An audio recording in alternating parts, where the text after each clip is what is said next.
The crowd roars as Muhammad Ali steps into the ring at Madison Square Garden, but something is off. His usual swagger is gone, replaced by a hollow look in his eyes. The reporters notice it immediately. Ali looks different tonight, one whispers to another, like the fire's gone out. His opponent, a younger, hungrier fighter, bounces on his toes across the ring, smirking at the legend. Ali's trainer grabs his shoulders, searching his face. "What's going on, champ? Where's that hunger?" Ali just stares ahead, the weight of a secret crushing his spirit more than any opponent ever could. What no one knows is that just hours before, Ali received a phone call that changed everything. A revelation so shocking that the greatest fighter in the world suddenly felt like he had nothing left to fight for. As the bell rings, Ali moves sluggishly, taking punches he would normally dodge with ease. The crowd falls silent, confused by what they're seeing. This isn't the Muhammad Ali they know, the Louisville Lip, the man who floated like a butterfly and stung like a bee. Something has fundamentally changed. In his corner between rounds, his trainer Angelo Dundee grabs his face. "What happened to you? This ain't the man I trained." Ali looks at him with hollow eyes and whispers something that makes Angelo step back in shock. The secret is darker than anyone could have imagined, and as Ali takes another devastating blow to the face, blood spattering across the canvas, we realize we're watching more than just a fight. We're watching the fall of a legend in real time. But what exactly happened in those hours before the fight? What could possibly break the spirit of the most unbreakable man in sports? The answer lies 24 hours earlier, in a hotel room where Ali sits alone, staring at a telephone that's about to ring with news that will test not just his ability as a fighter, but his very soul. 24 hours before the fight, Muhammad Ali sits in his hotel room, shadow boxing in front of the mirror. His movements are crisp, confident, the movements of a man who has conquered the world 3 times over. At 40 years old, he's no longer in his prime, but his eyes still burn with that familiar fire. This fight is different from the others. The boxing commission had tried to stop it, citing concerns about his health, but Ali had fought them as fiercely as any opponent. "I need this," he had told them, one last time. What they didn't know was why a man who had nothing left to prove would risk everything for one final bout. The phone rings, cutting through the rhythm of his shadow boxing. Ali pauses, a bead of sweat rolling down his temple. Something tells him this call will change everything. He picks up and the voice on the other end is trembling. "They found something," the voice says. Ali sits heavily on the bed, the weight of the words crushing him. "How long?" he asks, his voice barely audible. The answer makes his blood run cold. The doctors had discovered something during his last physical, something they'd initially missed, a condition that explained the tremors in his hands, the slurring of his words that everyone had attributed to too many punches over too many years. But it was more than that, much more. And now, with this diagnosis, tomorrow's fight isn't just dangerous, it could be fatal. Ali hangs up the phone and stares at his reflection in the mirror across the room. The man who stares back at him is still physically imposing, still the picture of strength, but now he sees something else. Vulnerability, mortality. For the first time in his life, Muhammad Ali is truly afraid, not of his opponent, but of what's happening inside his own body. He picks up the phone to call his trainer to cancel the fight, but then stops. A memory flashes through his mind. Standing in front of the draft board, refusing to step forward when his name was called, refusing to fight in a war he didn't believe in. "I ain't got no quarrel with them Viet Cong," he had said, and it had cost him everything. His title, his boxing license, 3 years of his prime. He had stood up for what he believed in then, and now, facing a different kind of fight, would he back down? A knock at the door interrupts his thoughts. It's Angelo Dundee, his longtime trainer. One look at Ali's face and Angelo knows something is wrong. "Talk to me, champ," he says, closing the door behind him. And for the next hour, Ali tells him everything. The diagnosis, the prognosis, the fear that's now replacing the hunger he's always felt before a fight. Angelo listens in silence, his weathered face giving nothing away. When Ali finishes, Angelo just nods. "So, what are you gonna do?" he asks. Ali looks down at his hands, the same hands that had conquered Liston, Foreman, Frazier. "I don't know," he admits. It's the first time in his career that the greatest of all time doesn't have an answer. Outside the hotel, reporters gather, hungry for a glimpse of the champ before tomorrow's fight. They don't know that inside, Muhammad Ali is making the hardest decision of his life. Fight and risk everything, or walk away and admit defeat to something he can't beat with his fists. As night falls over New York City, the man who once called himself the greatest faces his greatest opponent yet, his own mortality. The morning of the fight arrives with a grim inevitability. Ali hasn't slept. He's spent the night pacing his hotel room, making phone calls to loved ones, careful not to reveal his condition but speaking with a tenderness that raises eyebrows. "You sound different," his daughter says. "Everything okay, Daddy?" Ali forces a lightness into his voice that he doesn't feel. "Just focused on the fight, baby," he says. But the truth is, he still hasn't decided if he's going to go through with it. When his entourage arrives to escort him to Madison Square Garden, they find him sitting quietly on the edge of his bed, staring at nothing. His usual pre-fight bravado is nowhere to be found. No poems, no predictions, no proclamations of greatness. Just silence. "You ready, champ?" someone asks. Ali nods, but the fire is gone from his eyes. He's made his decision, but it's not the one anyone expects. At the Garden, the energy is electric. 20,000 people have come to see what might be the final fight of Muhammad Ali's career. They don't know how right they are, but for all the wrong reasons. In the dressing room, as his hands are being wrapped, Ali stops the process. "I need to make a phone call," he says. His team exchanges glances but gives him privacy. Ali dials a number from memory. Not his wife, not his manager, but someone unexpected. Someone who might be the only person who can understand what he's going through. Joe Frazier picks up on the third ring. Their rivalry defined an era of boxing. 3 brutal fights that pushed both men to their limits. But now, with everything on the line, it's Smokin' Joe that Ali needs to talk to. "I got some news, Joe," Ali says, his voice uncharacteristically soft. "Bad news." And for the next 5 minutes, Ali tells his greatest rival the truth. All of it. When he finishes, there's silence on the line. Then Frazier speaks, his voice rough with emotion. "You know what you gotta do, Muhammad," he says, using Ali's real name for perhaps the first time. "And whatever you decide, I got your back." The call ends, and Ali sits motionless, the weight of Frazier's words settling over him. Outside, he can hear the crowd chanting his name, 20,000 voices calling for a man who might not be able to answer. Angelo enters, concern etched on his face. "It's time, champ," he says. Ali nods, rising to his feet. He's made his decision. As he moves toward the door, Angelo grabs his arm. "You sure about this?" he asks. Ali looks at his trainer, his friend, his guide through the turbulent waters of his career. "No," he admits. "But when has that ever stopped me before?" The walk to the ring is surreal. The crowd's roar washes over Ali like a wave, but he feels strangely disconnected from it all. For a man who has always lived for these moments, who has thrived on the energy of the crowd, the sensation is disorienting. As he climbs through the ropes, his opponent watches from the opposite corner, hungry and confident. He doesn't know that tonight he's not just fighting a boxing legend, he's fighting a man with nothing left to lose. The bell rings, and Ali moves forward, his footwork slower than in his prime but still effective. But something is different. There's a recklessness to his approach, an abandon that confuses his opponent and the commentators alike. "Ali is fighting like he doesn't care about getting hit," one announcer says. "This is not the rope-a-dope strategy we've seen before. This is something else entirely." In his corner between rounds, Angelo watches with growing concern as Ali absorbs punishment he would normally avoid. "What are you doing out there?" he demands. Ali doesn't answer, just sips water and stares ahead. The fight continues, round after brutal round, and the pattern becomes clear.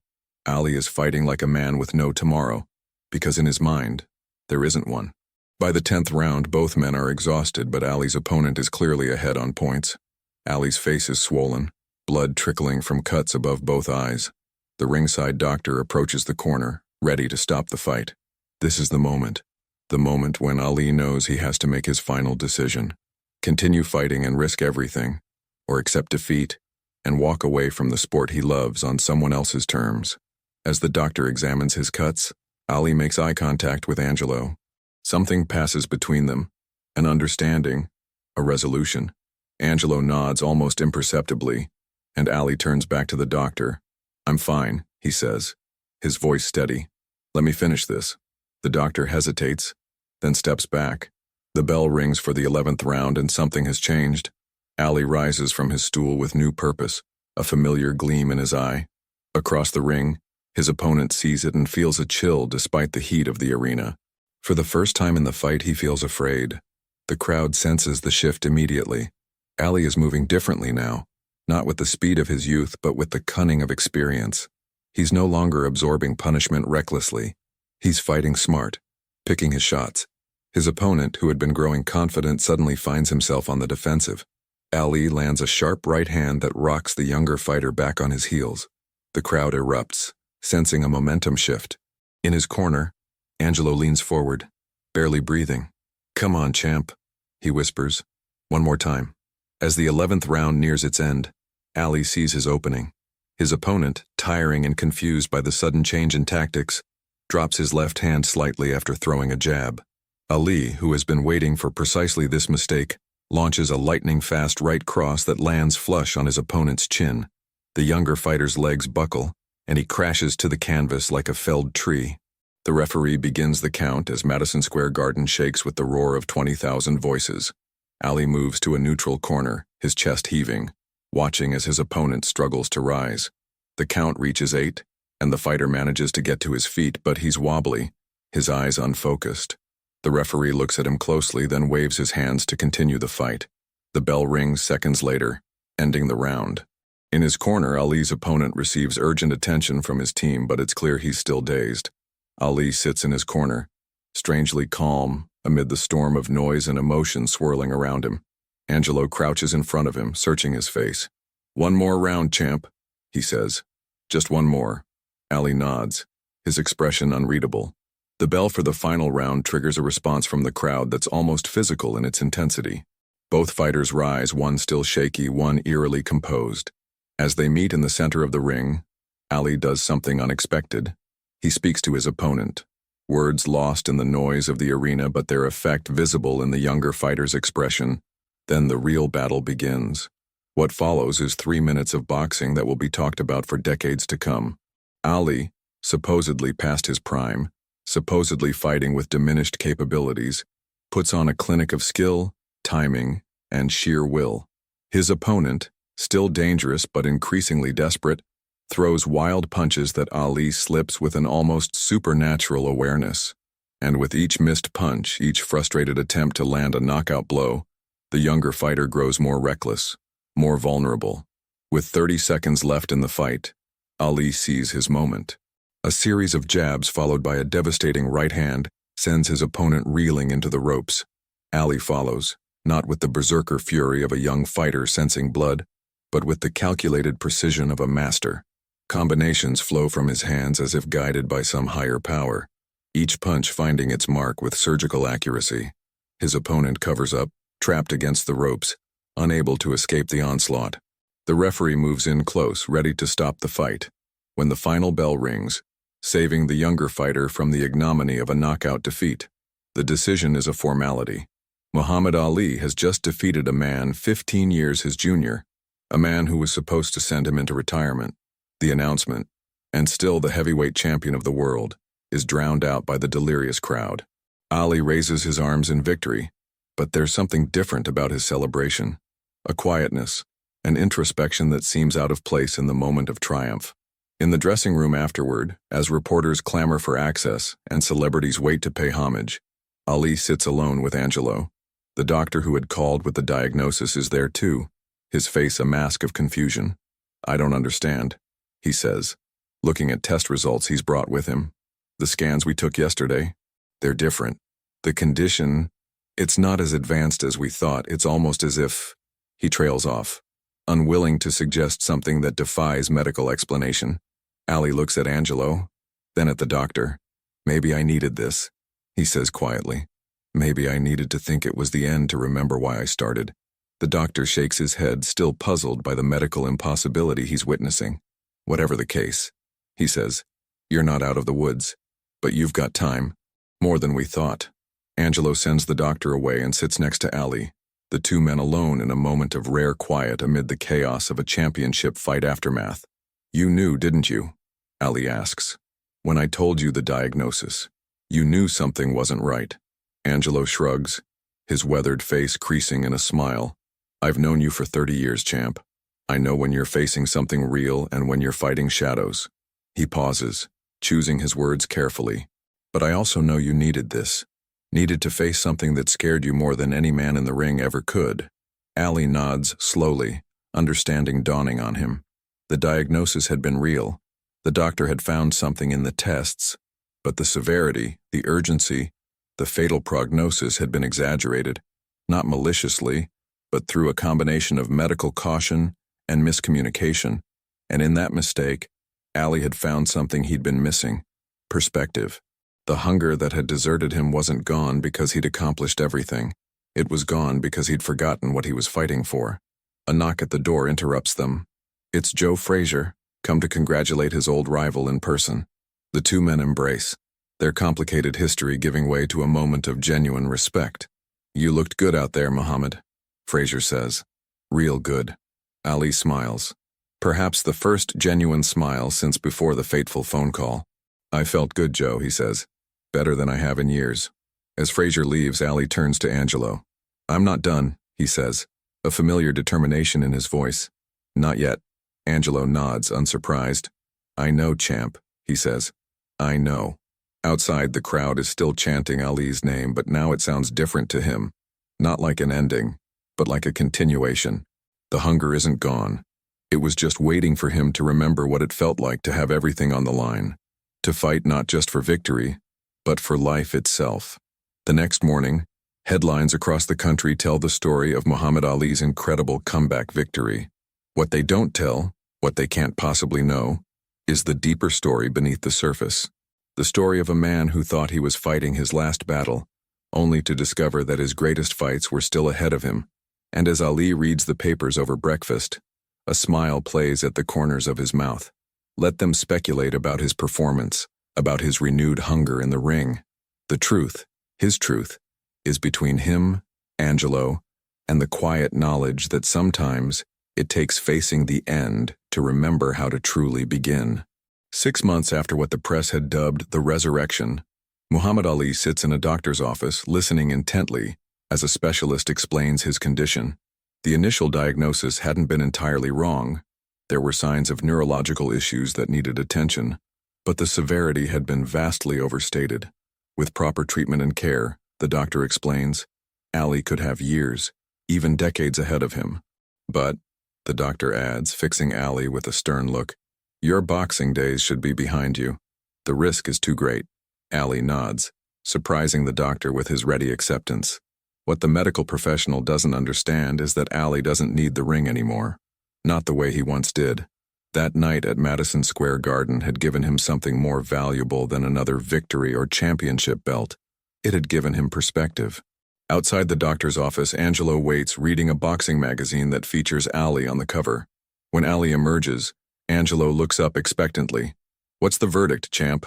Ali smiles, a genuine smile that reaches his eyes. He says I should retire, he replies. Angelo studies his face, searching for signs of resistance or denial, but finds none. And what do you say? He asks carefully. Ali looks out the window at the bustling streets of Philadelphia. I say I've proven everything I needed to prove, he says after a long moment. To the world and to myself. Angelo nods, a mix of relief and sadness washing over his weathered features. So what now? He asks. What does Muhammad Ali do when he's not fighting? Ali turns to him, a new fire burning in his eyes, different from the competitive hunger that once drove him, but no less powerful. Now, he says, I fight for something bigger than titles, something bigger than me. And in that moment, Angelo understands that while one chapter might be ending, another, perhaps an even more important one, is just beginning. The transition isn't easy. For a man who has defined himself through combat since he was 12 years old, finding a new purpose requires its own kind of battle. There are dark days when Ali misses the roar of the crowd, the singular focus of training for a fight, the clarity that comes with having an opponent standing across the ring. But there are also moments of unexpected joy, time with his children without the pressure of an upcoming bout, opportunities to speak at colleges and community centers, chances to use his fame for causes he believes in. 3 months after his retirement announcement, Ali sits in a small classroom in Harlem, surrounded by 20 children from the neighborhood. He's not here for a photo opportunity or a quick appearance. He's here to launch a literacy program he's been developing since his diagnosis. The children watch him with wide eyes as he reads to them, his voice occasionally stumbling over words, not from his condition but from his own struggles with reading that date back to his school days. After the session, a small boy approaches him, clutching a book. "They say you're the greatest," the boy says shyly. "But my dad says you're scared now. That's why you quit." Ali kneels down to meet the child at eye level, his knees protesting after years of punishment in the ring. "Your dad's half right," he says softly. "I am scared sometimes, but quitting isn't about fear. Sometimes it's about finding something more important to fight for." The boy considers this, his young face serious. "Like what?" he asks. Ali taps the book in the child's hands. "Like this," he says. "Like making sure kids like you can read better than I could. Like fighting battles that don't end when the bell rings." The boy nods slowly, understanding dawning in his eyes. "So you're still fighting? Just different?" Ali smiles, ruffling the child's hair. "Exactly," he says. "And this fight, it might be the most important one yet." As word of Ali's new initiative spreads, reporters who once covered his boxing exploits now find themselves writing about his humanitarian efforts. Not all the coverage is positive. Some criticize him for abandoning the sport that made him famous. Others question his motives or his ability to make a real difference. But Ali, who has weathered far worse criticism throughout his controversial career, remains undeterred. At a press conference announcing a new foundation to combat illiteracy, a reporter asks the question that's been circulating. "Many people are saying you lost your hunger for boxing after your health scare, that you're afraid to get back in the ring. How do you respond to that?" The room falls silent, all eyes on Ali. There was a time when such a question would have provoked an explosive, poetic response, the Louisville lip at his most verbose and defiant. Instead, Ali smiles, a smile that contains all the wisdom of his years and all the peace of his new purpose. "Hunger changes," he says simply.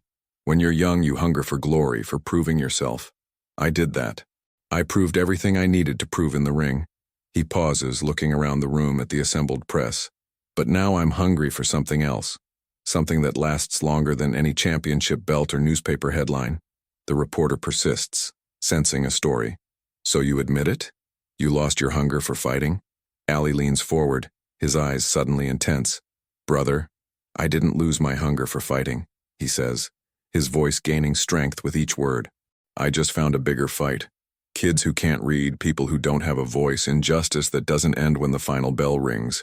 That's what I'm fighting now." He sits back, his point made. "And let me tell you something. This hunger, it's stronger than anything I ever felt before a bout with Frazier or Foreman. This hunger feeds your soul, not just your ego." The press conference continues, but something has shifted in the room. The narrative is changing, not just about Ali's retirement, but about what constitutes courage, hunger, and fighting spirit. And as Ali outlines his plans for the foundation, there's a familiar gleam in his eye, the look of a man who has found his purpose, who knows exactly what he's fighting for and why. Later that evening, as Ali prepares to leave the venue, he finds Angelo waiting for him. The old trainer hasn't been as involved in Ali's new ventures, his expertise lying in a different arena altogether, but their bond remains unbroken. "Heard what you said in there," Angelo says, nodding toward the press room. "About hunger." Ali nods, waiting for his mentor's verdict. Angelo considers his words carefully, then smiles. "You know something, champ?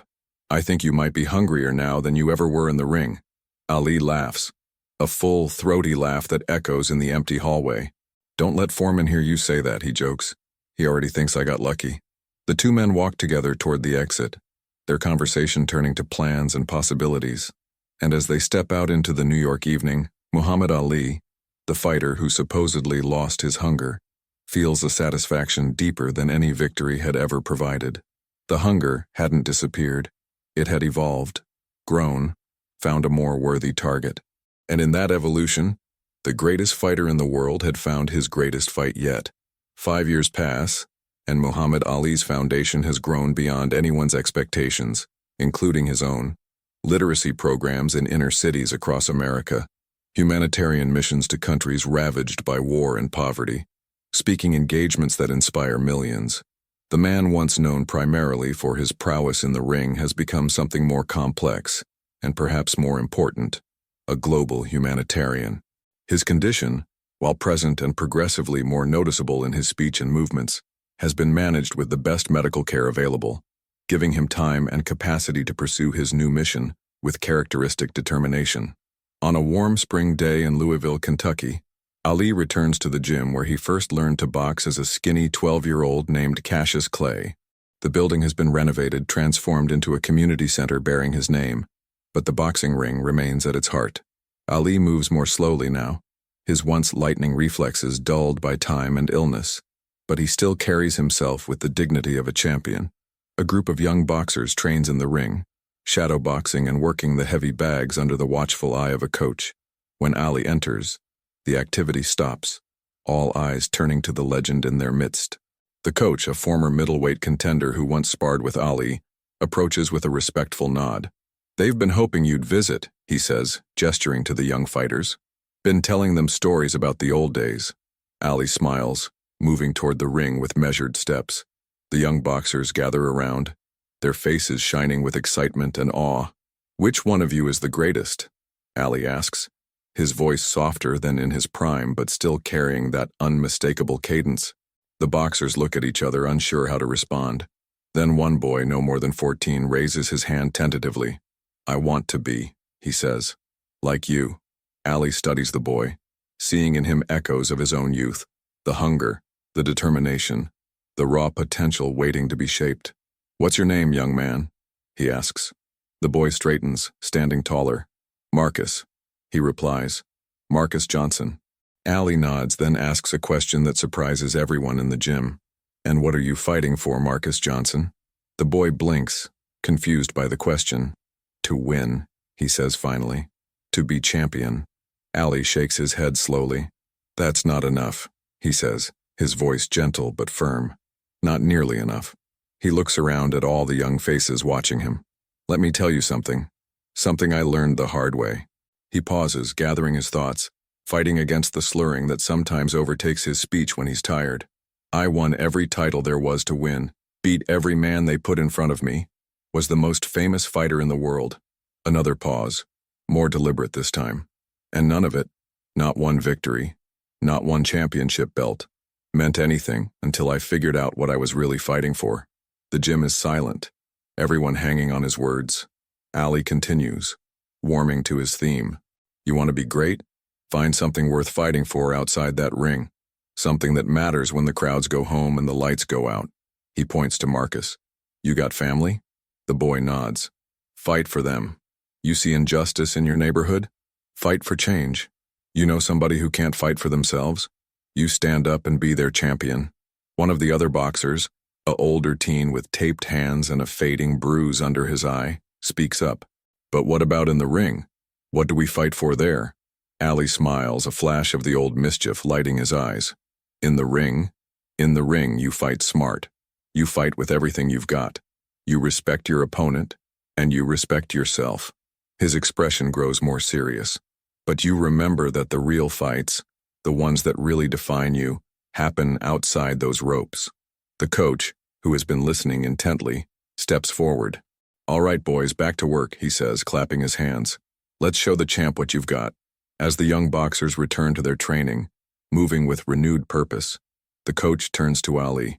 "That wasn't the pep talk I was expecting," he admits. Ali watches the boys, a distant look in his eyes. "I'm not the same man I was," he says quietly, "and neither are the battles worth fighting."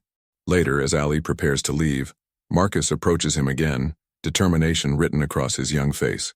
"Mr. Ali," he says, "I've been thinking about what you said, about finding something worth fighting for." Ali waits, giving the boy his full attention. "My little brother," Marcus continues, "he has trouble reading, gets teased at school for it. I want to help him, but..." He trails off, embarrassed. "I'm not so good at reading myself." Ali places a hand on the boy's shoulder. "Then that's your fight," he says. "More important than any bout in that ring." He reaches into his pocket and pulls out a business card. "This is the number for my foundation. You call them, tell them Muhammad Ali sent you. We've got a program that can help both you and your brother." Marcus takes the card reverently as if being handed a precious treasure. "Thank you, sir," he says. "I won't let you down."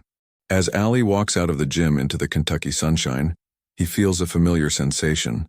Not the adrenaline rush before a fight or the triumph after a victory, but something deeper and more sustaining. The feeling of having made a difference, of having passed on not just his boxing knowledge, but the wisdom earned through years of battles both public and private. In the car waiting to take him to his next appointment, Angelo sits patiently. Though officially retired as a trainer, he remains Ali's friend and confidant, accompanying him on trips when his health allows. "How'd it go in there?" he asks as Ali settles into the seat beside him. Ali looks back at the gym, a smile playing at the corners of his mouth. "I think," he says slowly, "I just found my replacement." Angelo raises an eyebrow questioningly. "For the greatest?" he asks, skeptical. Ali shakes his head. "No," he replies, "for the hungriest." And as the car pulls away from the gym where it all began, Muhammad Ali, the man who supposedly lost his hunger before his final fight, feels a satisfaction that no championship belt could ever provide. The hunger hadn't disappeared that night at Madison Square Garden. It had transformed, evolved into something more powerful and enduring, and in helping others find their own hunger, their own purpose, he had discovered the most satisfying victory of all.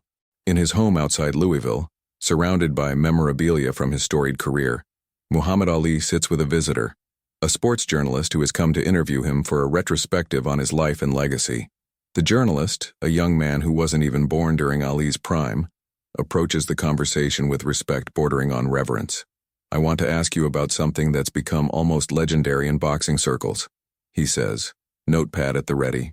"Your last professional fight, the one where everyone said you'd lost your hunger but then made that incredible comeback in the final rounds.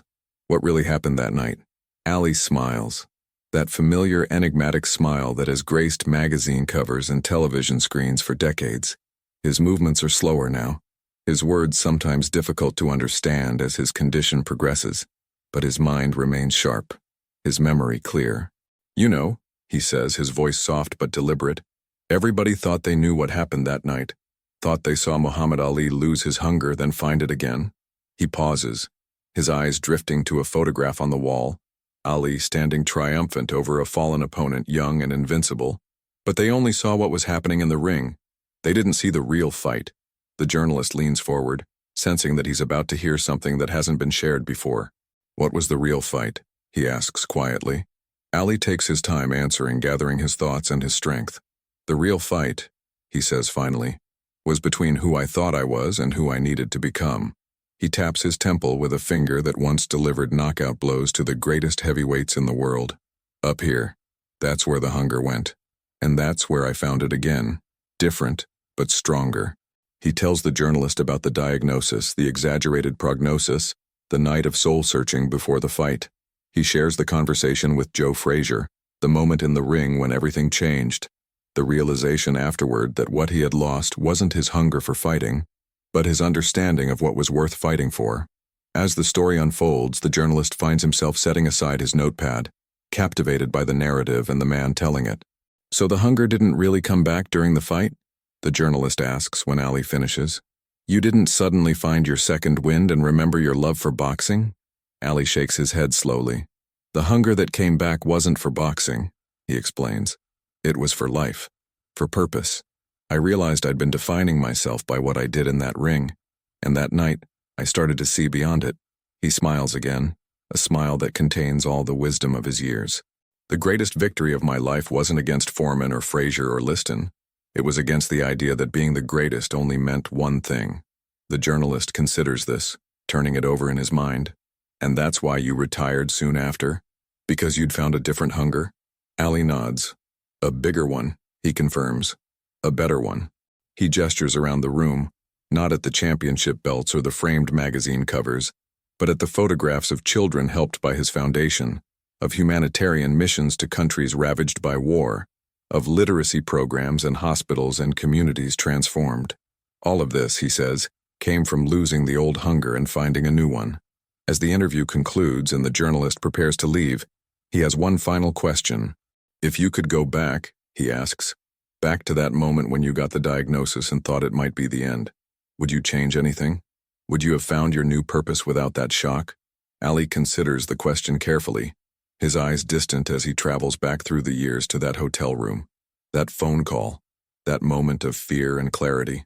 No, he says finally, with the certainty of a man who has made peace with his past. I needed that moment. Needed to believe it might be the end to see what could come next. He fixes the journalist with a penetrating gaze, suddenly intense. You know what my greatest lesson was? Not how to throw a punch or win a fight. It was learning that sometimes, what looks like losing your hunger is really just your soul telling you to hunger for something more. The journalist nods, understanding dawning in his eyes. As he stands to leave, Ali reaches out to shake his hand. The handshake that once could crush an opponent's confidence is gentler now, but no less meaningful. Remember something, Ali says, his voice gaining strength for a final message. The world will tell you what to hunger for. Fame, money, power, all those things that fade. But the real champions? They find their own hunger. They decide for themselves what's worth fighting for. After the journalist is gone, Ali sits alone in the quiet of his home, surrounded by the evidence of a life fully lived, both in and out of the ring. He thinks about hunger, about how what had initially seemed like its loss had actually been its evolution, about how what many had perceived as the end of Muhammad Ali, the fighter, had actually been the beginning of Muhammad Ali, the man. And in that reflection, he finds a peace more satisfying than any victory, any championship, any moment of glory in the squared circle. Outside, the sun is setting over Kentucky, casting long shadows across the land, where a young boy named Cassius Clay once dreamed of becoming the greatest boxer in the world, never imagining that his greatest achievement would come not from the fights he won, but from the battles he chose. The hunger hadn't gone. It had simply found a worthier opponent. And in that transformation, Muhammad Ali had discovered what it truly meant to be the greatest of all time. In communities across America and around the world, the legacy of Muhammad Ali's transformed hunger continues to grow. Literacy programs bearing his name teach thousands of children to read each year. Medical research funded by his foundation pushes forward the understanding of the condition that altered the course of his life. Former opponents have become allies in humanitarian causes, their old rivalries transformed into partnerships for change. And in gyms from Louisville to Lagos, young boxers learn not just how to throw a punch, but why they're fighting in the first place. At 75 years old, Ali's physical capabilities have diminished, but his presence remains powerful. When he makes public appearances now, it's not his athletic prowess that draws crowds, but the moral authority he has earned through decades of standing up for his beliefs and fighting for those without a voice. The man who once proclaimed, "I am the greatest," has, ironically, become even greater in the eyes of the world since he stepped out of the ring and into a broader arena of human struggle. On the 20th anniversary of his foundation, a gala celebration brings together figures from throughout Ali's remarkable life. Boxing contemporaries, civil rights leaders, global humanitarians, and young people whose lives have been changed by his work. Among them is Marcus Johnson, no longer the uncertain boy from the Louisville gym, but a successful businessman who runs a mentoring program for disadvantaged youth. He approaches Ali with respect and gratitude, introducing his younger brother, now a college graduate preparing for medical school. "You asked me what I was fighting for that day in the gym," Marcus reminds Ali. "I didn't have an answer then, but I do now." He gestures to his brother and to a group of teenagers seated at a nearby table, participants in his mentoring program. "I'm fighting for them, for their futures, just like you fought for mine." Ali, whose speech has become increasingly difficult as his condition progresses, communicates his approval with his eyes, which remain as expressive and intelligent as ever. Later in the evening, as testimonials are shared and achievements celebrated, Joe Frazier, Ali's greatest rival and eventually his friend, takes the microphone. The years have mellowed him, but there remains a fighter's intensity in his bearing. "There was a time," he begins, "when all I wanted to do was knock this man out." The audience laughs, acknowledging the famous rivalry. "We fought 3 times, and I can tell you, nobody punched harder than Muhammad Ali." He pauses, his expression growing more serious. But the hardest hit he ever delivered wasn't with his fists. It was with his heart, with his courage, with his refusal to accept that his greatest fights had to be in the ring. Frazier looks at Ali, seated in a place of honor at the front of the room. They said you lost your hunger before that last fight, he continues. But I knew better. I knew because you called me that night, remember? And what I heard in your voice wasn't a man who'd lost his hunger. It was a man who was hungry for something bigger than another victory, another title. He raises his glass in a toast. To Muhammad Ali, not the greatest boxer of all time, though he was certainly that, but the greatest example of what happens when you find the right thing to be hungry for. The crowd rises in a standing ovation, and Ali, with assistance, stands to acknowledge it. Though his body is constrained by his condition, there is a dignity in his bearing that transcends physical limitation. As the applause washes over him, he remembers that night 20 years ago. The fear, the uncertainty, the moment when everything changed. What had seemed like the end of his story had actually been just the beginning of a new chapter, one that proved more meaningful and impactful than he could have imagined. After the gala, in a quiet moment away from the crowds, Angelo finds Ali sitting alone, looking at a photograph from their early days together. Ali young and vibrant, Angelo stern and focused. "Quite a night, champ," Angelo says, settling into a chair beside him. Ali nods, a smile playing at the corners of his mouth. "Would you believe," Angelo continues, "that reporter from the Times asked me if the story about you losing your hunger before the final fight was true? Still trying to figure out what happened that night." Ali's eyes twinkle with amusement. The story has become part of boxing lore, debated and analyzed by sports writers and fans for 2 decades. Some claim Ali had been injured in training but fought through the pain. Others suggest he had deliberately started slowly to tire his opponent. Few know the truth.